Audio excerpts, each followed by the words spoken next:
If time travel in the NBA was real, what would you change? Trailblazer fans might zip right over to 1984 to forever change The Last Dance. Bulls fans might go back and make Derrick Rose's knees bulletproof. Spurs fans might use their DeLorean to erase Ray Allen's clutch 3 that cost them a title. But if you pose this question to Thunder fans, it's likely they choose to hold on to James Harden instead of shipping him off to Texas. But more recently, the OKC faithful could look back to 2016 to find a team and league-altering moment that forever haunts Thunder fans. Before the Warriors even had a chance to blow a 3-1 lead, the Oklahoma City Thunder beat them to it. And it wasn't just Kevin Durant, it wasn't Steph, it wasn't Draymond, and it wasn't even Finals MVP Andre Iguodala. It is none other than Klay Thompson, aka Game 6 Klay. It was Klay Thompson who turned into the Human Torch and scorched the Thunder for 41 points. He himself outscored the Thunder in the fourth quarter of Game 6 and destroyed the OKC faithful with 2 fatal blows. But if our time machine could change those 2 Klay threes, what if he missed one? What if Game 6 Klay missed both threes that gave him the name? In this case, Oklahoma City likely wins that game and the series, and they, not the Warriors, would be heading to the finals versus LeBron's Cavs. How would NBA history play out where a measly 2 shots were changed from makes to misses? I'm Nikki Goel, and this is the story of how Game 6 Klay made Kevin Durant and LeBron James leave the teams that drafted them. KD, Westbrook, Ibaka. That's the trio that would have faced a Cavs team led by LeBron, Kyrie, and Kevin Love. It would have been a finals of heavyweights, and one that could really go either way. If OKC wins the 2016 chip, Kevin Durant probably doesn't leave the Thunder for the team that beat him. And if they keep their dynamic duo together, they are perfectly set up to be perennial contenders for the next several years. And the ripple effects would just get started.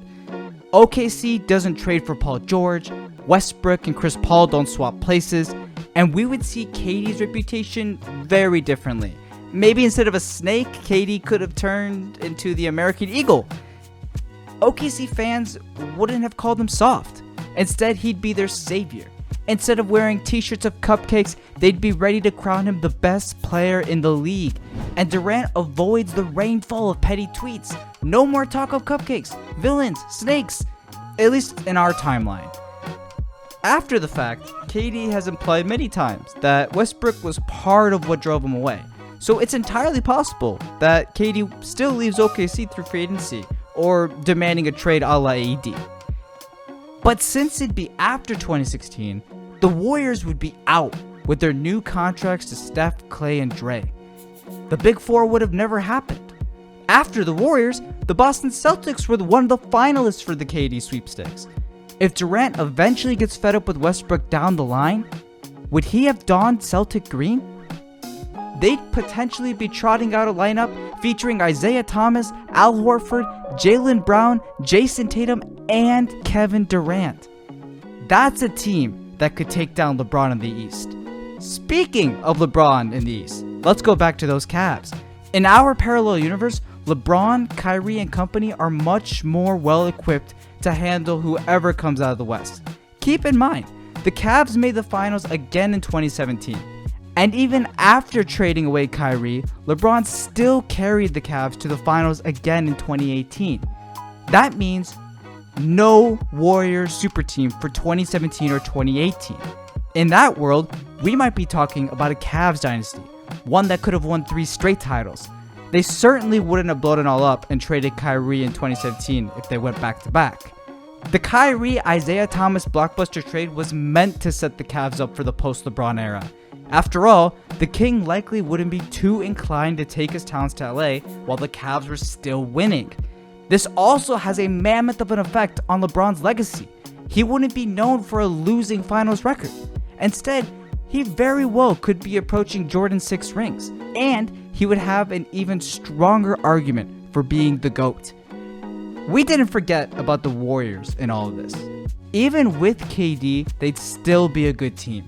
After all, they just won 73 games without him, but didn't have the finale they envisioned. Shout out to the Finals MVP Harrison Barnes. Over the next few years, the Warriors would still be good, but chances are they wouldn't necessarily be able to run over the league. Not without the quadruple all-star death trap dynasty. The Warriors ignited a pandemonium of star swapping. Teams either panicked and acquired stars or gave up and traded away their stars. If KD never sets any of that in motion, does Kawhi still end up a Clipper? Who takes Paul George off Indy's hands? Would Anthony Davis and DeMarcus Cousins still be teammates in New Orleans? Do Chris Paul and James Harden finally reach the finals? In reality, we'll never know. We don't actually have a time machine yet, and all we have to live with is KD choosing the Warriors. We have to live with them making 5 straight finals. We have to live with LeBron packing his bags for LA, with AD joining him there, Kawhi and Paul George teaming up on the other side of town, Westbrook reuniting with Harden, KD and Kyrie going to Brooklyn, and at the end of the day, there's really no other way, because what ifs are fun, but the reality is, what we have to learn is how to deal with it, and we have Game 6 Klay to thank for that.